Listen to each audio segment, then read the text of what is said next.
ఈ ప్రోడక్ట్ కోసం ఎప్పటి నుంచో వెయిట్ చేస్తుండే గైస్. ఎర్లీ మార్నింగ్ బ్రేక్ఫాస్ట్ చేస్తుంటే ఆర్డర్ వచ్చింది. ఇటు నేను పట్టుకుంటా, నీకు కనపడదు, మెట్లు కనపడవు.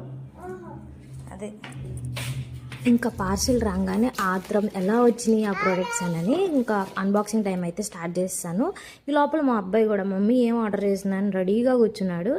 నేనైతే ఆర్డర్ చేసుకుంది బ్యాంగిల్స్ బాక్సెస్. ఎంత బాగున్నాయి అంటే క్వాలిటీ అయితే టాప్ నాచ్. అసలు నేను ఎక్స్పెక్ట్ చేయలేదు. ఏదో ఎలా వస్తుంది 164 అంటున్నారు, 2 బాక్సెస్ అంటున్నారు. నాకైతే ఈ బాక్సెస్ చాలా యూజ్ ఉంది. నేను ఎప్పటి నుంచో అనుకుంటున్నాను మైండ్లో, బట్ ఆర్డర్ చేసుకోవడానికి ఇంత టైం అయితే తీసుకున్నాను. ఎందుకంటే నేను థ్రెడ్ బ్యాంగిల్ స్టార్ట్ చేసిన కాడి నుంచి నా దగ్గర ఉన్న డిజైన్స్ అన్ని నార్మల్ బాక్స్లో పెట్టడం వల్ల చాలా క్లమ్జీ అయిపోతుంది. సో ఇలాంటి ఆర్గనైజింగ్ బాక్స్ ఉంటే ఎంత బాగుంది అనిపించింది అంటే ఈరోజు నేను సెట్ చేసుకుంటే ఆ ఫీలింగ్ అయితే నాకు వచ్చింది. మీకు ఏమైనా దీని ప్రోడక్ట్ యూజ్ ఉంటే కనుక నేను దీని లింక్ డిస్క్రిప్షన్లో ఇస్తాను. Go and checkout guys. And నేను లాస్ట్ వీడియోలో గివ్ అవే గురించి అనౌన్స్ చేశాను కదా. గివ్ అవేలో పార్టిసిపేట్ చేయాలనుకుంటే please go and checkout and participate guys. Thank you for watching. Please do subscribe. Thank you.